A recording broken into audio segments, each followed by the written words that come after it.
പിതാവിൻ്റെയും പുത്രൻ്റെയും പരിശുദ്ധാത്മാവിൻ്റെയും നാമത്തിൽ ആമേൻ. പ്രിയപ്പെട്ടവരെ, ഇന്ന് പെസഹ വേഴ ഏപ്രിൽ 17 നമുക്ക് പ്രാർത്ഥിക്കാം. അമ്മേ പരിശുദ്ധമ്മേ, അമ്മേ പരിശുദ്ധമ്മേ, ദേവമാതാവേ, ദൈവമാതാവേ, കൃപാസനത്തിലൂടെ ഞങ്ങൾക്കും ഞങ്ങളുടെ ദേശത്തിനും അമ്മ മധ്യസ്ഥം തേടി തന്ന എല്ലാ അനുഗ്രഹങ്ങൾക്കും കൃപകൾക്കും ഞങ്ങളിപ്പോൾ ഹൃദയം നിറഞ്ഞ നന്ദി പറയുന്നു. അമ്മേ പരിശുദ്ധമ്മേ, ദൈവമാതാവേ, 2004 ഡിസംബർ 7 ഉച്ചകഴിഞ്ഞ് 2:30 കൃപാസനത്തിൽ സംഭവിച്ച അമ്മയുടെ പ്രത്യക്ഷപ്പെടലിനെ കുറിച്ച് തിരുസഭയ്ക്ക് സമർപ്പിച്ചിരിക്കുന്ന പഠനരേഖകളുടെ മേൽ സഭാത്മകമായ പഠനം ആരംഭിക്കുവാൻ ഞങ്ങൾ പ്രാർത്ഥിക്കുന്നു. അമ്മേ പരിശുദ്ധമ്മേ, ഭൂസ്വർലോകങ്ങളുടെ രാജ്ഞിയായ അങ്ങേയ്ക്ക് ഭൗമ സംരക്ഷണത്തിനായി പ്രപഞ്ചപ്രകൃതിയെ തന്നെ തിരുസഭ പ്രതിഷ്ഠിക്കുവാൻ ഈ പ്രത്യക്ഷീകരണം വഴി ഇടയാക്കണമേ. പരിശുദ്ധമ്മേ, ജപമാല മാതാവേ, സകല കൃപാസനം പ്രാർത്ഥനകളോടും ചേർത്ത് ഞങ്ങളിപ്പോൾ പ്രാർത്ഥിക്കുന്ന ഈ കുടുംബത്തിന്റെ പ്രത്യേക നിയോഗം പരമക്കളെ,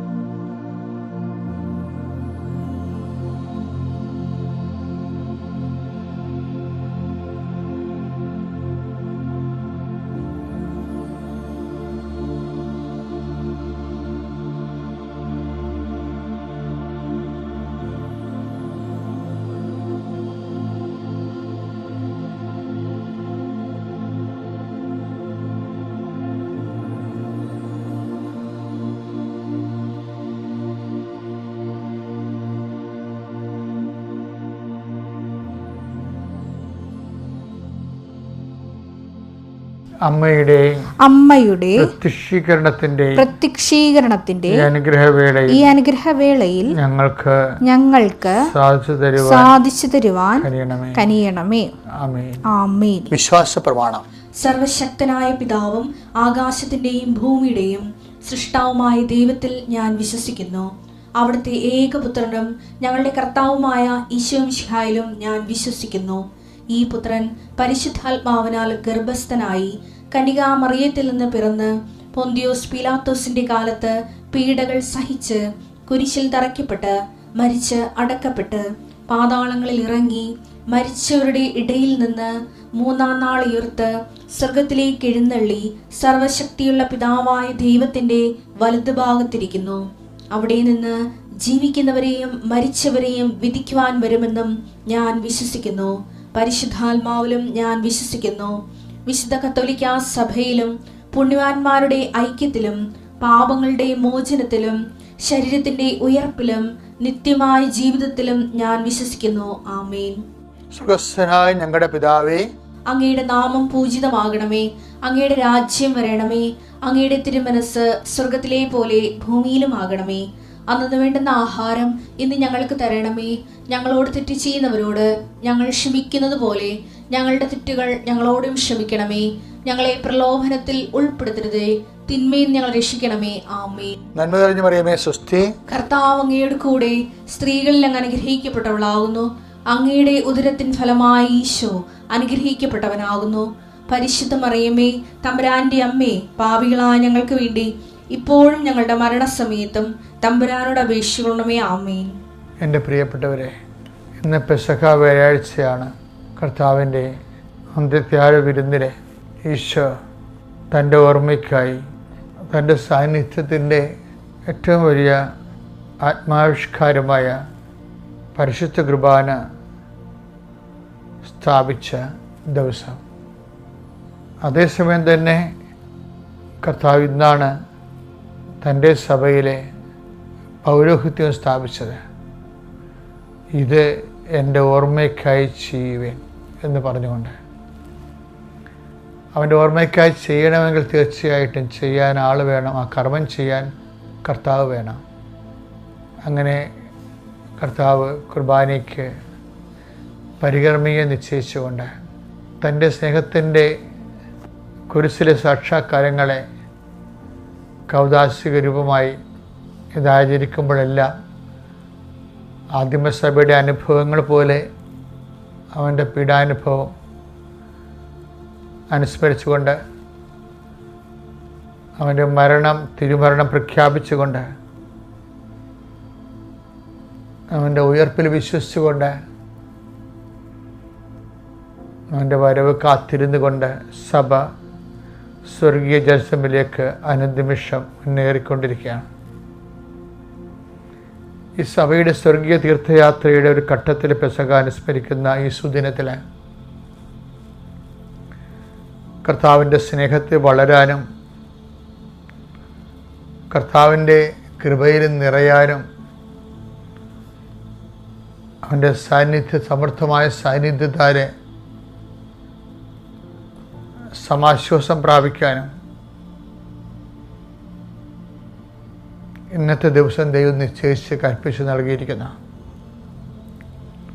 കർത്താവേ, നീ എന്തിനു വേണ്ടിയാണ് പൗരോഹിത്യം സ്ഥാപിച്ചത്? നിന്റെ കാലത്തിലും സമയത്തിലും സ്ഥലത്തിലും സംലഭ്യമാക്കുന്ന ഏറ്റവും വലിയ സ്വർഗീയ സംവിധാനമായ പരിശുദ്ധ കുർബാന അനുഷ്ഠിച്ചുകൊണ്ട് ഞങ്ങളുടെ ജീവിതത്തിലുണ്ടാകുന്ന ഓരോ കുരിശനുഭവങ്ങളെയും തിരുവത്താഴ പൂജയിൽ അനുസ്മരിച്ച് അതിനെയെല്ലാം രക്ഷാകരമായി മാറ്റിക്കൊണ്ട് നിന്നെപ്പോലെ ഭൂമിയിൽ പിതാവെ ഞാൻ അങ്ങയെ മഹത്വപ്പെടുത്തി, അങ്ങനെ ഏൽപ്പിച്ച ജോലി ഞാൻ പൂർത്തിയാക്കിയെന്ന് തിരുവത്താഴത്തിന് ശേഷം നീ പ്രഖ്യാപിച്ചതുപോലെ ഓരോ ദിവസവും സമാപിക്കുമ്പോൾ നീ തന്ന കാലത്തിലും ദേശത്തിലും നീ തന്ന അനുഭവ പാഠങ്ങളിലൂടെ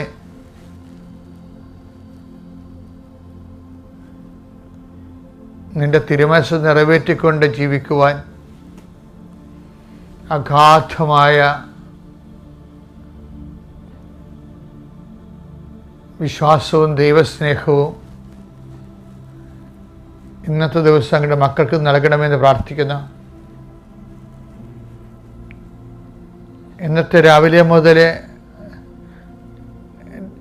തിരുവത്താഴ പൂജ കഴിഞ്ഞ് ആരാധനയും കഴിഞ്ഞെത്തുന്നത് വരെ കർത്താവേ, നിന്നെക്കുറിച്ച് മാത്രം ചിന്തിക്കുവാനും നീ അത്താഴം കഴിക്കാതെ പിതാവിൻ്റെ ഭവനത്തിൽ നവമായി പാനം ചെയ്യുന്നതിനെക്കുറിച്ച് സ്വപ്നം കണ്ടുകൊണ്ട് സഹനത്തെ ഏറ്റെടുത്തതുപോലെ ഞങ്ങളുടെ ജീവിതത്തിൻ്റെ വ്യത്യസ്തങ്ങളായ ദുഃഖ സാഹചര്യങ്ങളെ നിൻ്റെ നാമത്തിൽ ഏറ്റെടുക്കാൻ നിന്നെ ശക്തിപ്പെടുത്താൻ മാലാഖ വന്നുവെന്ന് പറയണത് സ്വർഗം നിന്നെ ശക്തിപ്പെടുത്തിയെന്ന് ഞങ്ങളെ ബോധ്യപ്പെടുത്താനാണ്. അതുപോലെ ക്ലേശകരമായ ജീവിത സാഹചര്യങ്ങൾ ജീവിക്കുന്ന എല്ലാവരെയും, ഓരോരോ മക്കളെയും കർത്താവെ നീ ശക്തിപ്പെടുത്തണമേ എന്ന് പ്രാർത്ഥിക്കുന്നു. എൻ്റെ ഈ പ്രാർത്ഥന, നിൻ്റെ നാമത്തിലെ പ്രാർത്ഥന, 39 വർഷത്തെ പൗരോഹിത്യത്തിൻ്റെ അറിവടയാളങ്ങളിലൂടെ ഞാൻ ആവഹിച്ച ആധ്യാത്മിക ജ്ഞാനങ്ങളെ അങ്ങയുടെ മക്കൾക്ക് കൈമാറിക്കൊണ്ട് ഓരോ ദിവസവും ഞങ്ങൾ ഡെയിലി ബ്രെഡിലൂടെ ജീവിതം ആരംഭിക്കുകയാണ്. കർത്താവേ, ഈ പ്രാർത്ഥനയുടെ ശക്തി ഞങ്ങളിന്ന് തിരികെ വരുന്നത് വരെ ഞങ്ങളുടെ ജീവിതത്തിൽ നിറവേറി നിൽക്കാനും കടുത്ത ദൈവസ്നേഹത്താൽ ഞങ്ങൾ പരിപൂർണ്ണ നിശബ്ദരായി തീരുവാൻ, ദൈവസ്നേഹത്തിൻ്റെ ആന്തരികതയിൽ ഞങ്ങൾ മതിമറന്നുകൊണ്ട് നിന്നോട് ഐക്യദാർഢ്യപ്പെട്ടുകൊണ്ട് ഓരോ നിമിഷവും നിൻ്റെ മുറിവുകൾ ഈശോമിശിഹായെ സിലിയാൻ തറക്കപ്പെട്ട കർത്താവിൻ്റെ തിരുമുറിവുകളെ ഞങ്ങളുടെ ഹൃദയത്തിൽ പതിച്ചുറപ്പിക്കുന്ന ഈ ദിവസങ്ങൾക്ക് ആവശ്യമായ ദൈവസ്നേഹത്താൽ ഞങ്ങളെ അഭിഷേകം ചെയ്യണമേ. നിത്യം പിതാവും പുത്രനും പരിശുദ്ധാത്മാവ് സർവീസിലെ നീക്കും. ആമേൻ. എൻ്റെ പ്രിയപ്പെട്ടവരെ, നമ്മുടെ ജീവിതത്തിലെ ആരാധനാക്രമ ജീവിതം, നമ്മുടെ ലിറ്റർജിക്കൽ ലൈഫ്,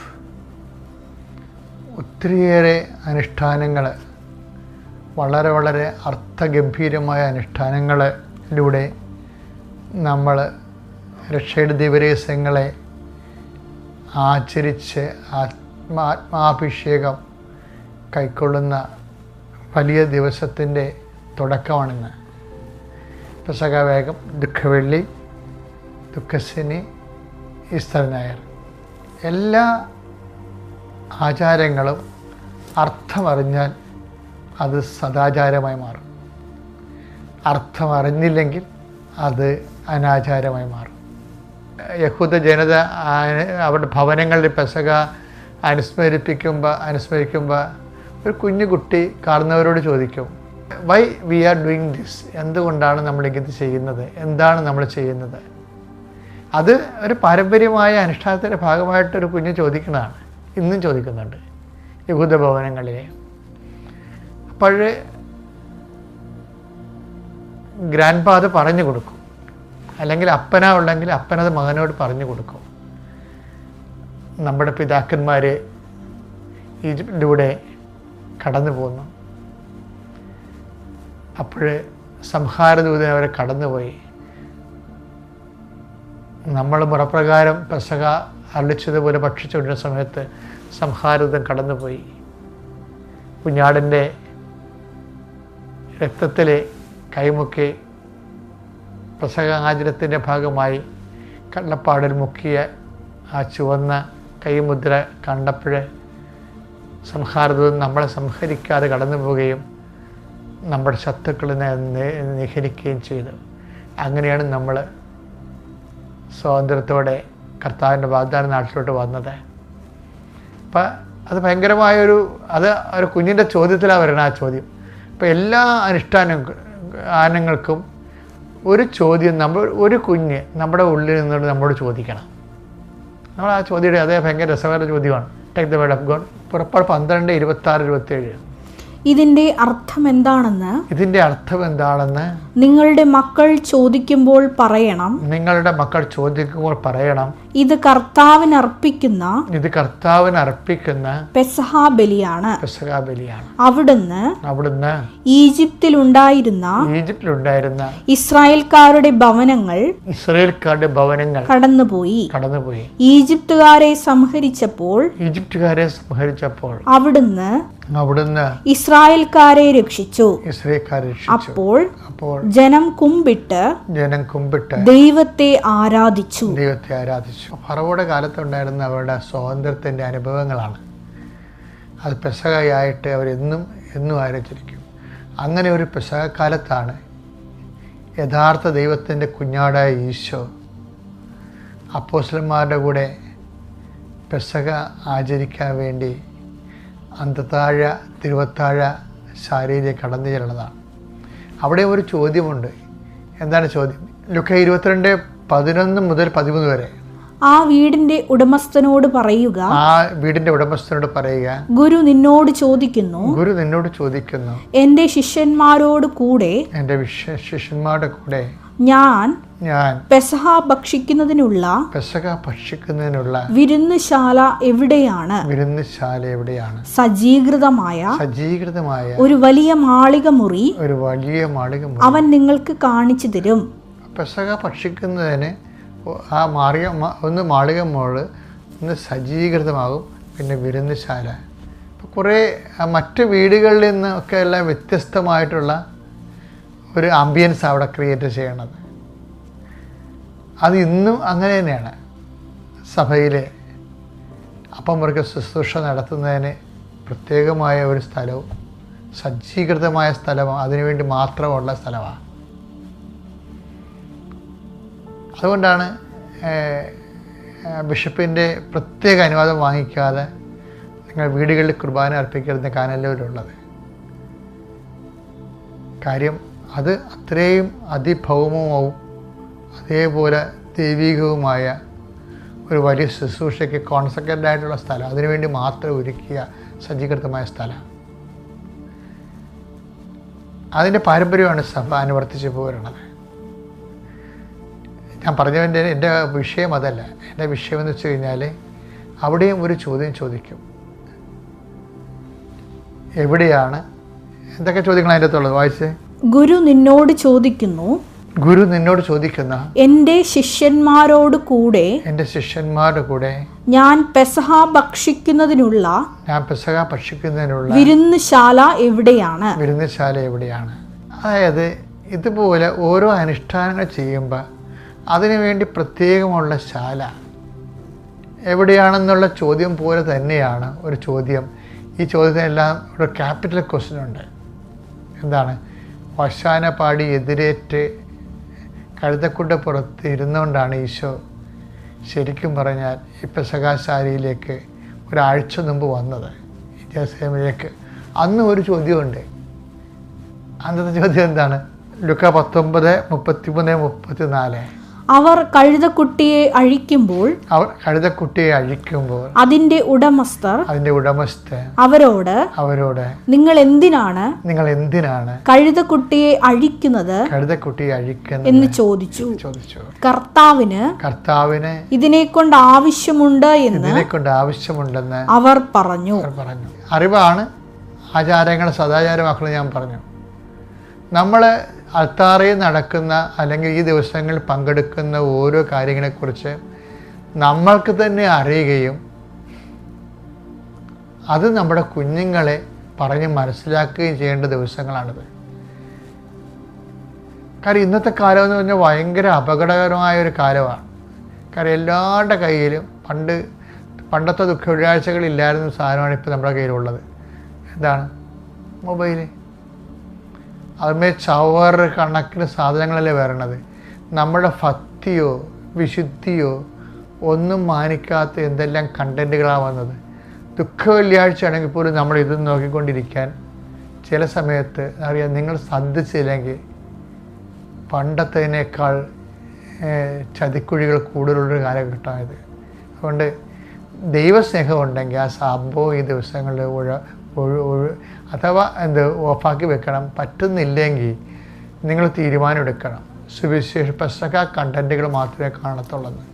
പിന്നെ എനിക്ക് നിങ്ങളൊരു കാര്യം പറയാനുണ്ട്. നിങ്ങൾ ഈ ദിവസങ്ങളിൽ ഇന്ന് തന്നെ ഒരു മെഴുകുതിരി കത്തിക്കണം വീട്ടിലെ. നമ്മുടെ ഉടമ്പടി തിരിയൊന്നും എടുത്ത് കത്തിച്ചേക്കരുത്. അല്ലാതെ വെള്ളത്തിരി കത്തിച്ച് വെച്ചിട്ട് ഇടയ്ക്ക് വന്ന് ഒരു മനസ്താപനം ചൊല്ലിട്ട് പോകണം. 2 മണിക്കൂർ കൂടുമ്പോഴായാലും മതി. സമയം കിട്ടുമ്പോൾ കർത്താവിൻ്റെ പീഡാസഹനത്തിൻ്റെ ഭാഗങ്ങളൊന്ന് വായിക്കണം. യോഹന്നാൻ്റെ 17-ാം അധ്യായം ഒക്കെ. അപ്പം നിങ്ങൾ തന്നെ അറിയാതെ ഒരു ദൈവസ്നേഹത്തിൻ്റെ അന്തരീക്ഷത്തിലാകും. പിന്നെ ആരോടും വഴക്കിടാൻ നിൽക്കരുത്. നീരസം ഉണ്ടാകാൻ നമുക്ക്, പക്ഷെ നിങ്ങളത് പ്രകടിപ്പിക്കരുത്. കാര്യം കർത്താവ് ഒത്തിരിയേറെ നീരസങ്ങൾ അനുഭവിച്ച ഒരു സമയമാണിത്. അപ്പം അതിൻ്റെ കൂടെ അങ്ങോട്ട് കൂട്ടി വെച്ചേക്കണം. എന്നിട്ട് കർത്താവിൻ്റെ പങ്കപ്പാടുകളുടെ കൂടെ വിശുദ്ധ വാരത്തിൽ നമുക്ക് വിശുദ്ധ വാരമാകണമെങ്കിൽ കർത്താവിനെ പോലുള്ള എന്തെങ്കിലും ക്ലേശങ്ങൾ ഉണ്ടാകണമെന്ന്. അപ്പോൾ നമ്മൾ വിശുദ്ധരാകുക, ആ ക്ലേശങ്ങളെക്കുറിച്ച് ചിന്തിക്കുകയും ധ്യാനിക്കുകയും പ്രാർത്ഥിക്കുകയും അപ്പോൾ നമ്മളും കർത്താവ് അനുഭവിച്ച വേദനകളെ മനസ്സിലാക്കാൻ നമുക്ക് സാധിക്കുകയും ചെയ്യും. അപ്പോൾ അതുകൊണ്ട് കിട്ടുന്നതെല്ലാം കർത്താവിൻ്റെ നാമത്തിൽ സ്വീകരിച്ചിട്ട് അതിനെ എല്ലാത്തിനെയും പരപിതാവ് ഈശോ നമ്മുടെ രക്ഷയ്ക്ക് വേണ്ടി കാഴ്ചവെച്ചതുപോലെ ലോകത്തിൻ്റെ തിന്മകൾക്കും ദൈവത്തെ അറിയാത്ത തരത്തിലുള്ള അഹങ്കാരത്തിനും ദൈവത്തെ അറിയാൻ പോലും ആഗ്രഹിക്കാത്ത മനുഷ്യൻ്റെ പ്രമത്തതയ്ക്കും എല്ലാം ഓർത്ത് എല്ലാവർക്കും വേണ്ടി പ്രാർത്ഥിക്കുകയും എല്ലാവരും കർത്താവിനെ അറിയാൻ സാധിക്കുകയും ചെയ്യണം. കർത്താവ് നിങ്ങളെ അനുഗ്രഹിക്കട്ടെ. അത്യപൂർവ ദൈവാനുഭവങ്ങൾ ഇനി നിങ്ങൾക്കും സ്വന്തം. ഈ യൂട്യൂബ് ചാനൽ ഇതുവരെ സബ്സ്ക്രൈബ് ചെയ്തിട്ടില്ലെങ്കിൽ ഇപ്പോൾ തന്നെ സബ്സ്ക്രൈബ് ചെയ്യുക. ഈ വീഡിയോ ഇപ്പോൾ തന്നെ നിങ്ങളുടെ സുഹൃത്തുക്കൾക്ക് ഷെയർ ചെയ്തുകൊണ്ട് കർത്താവിന്റെ പ്രേക്ഷിതരാകുക.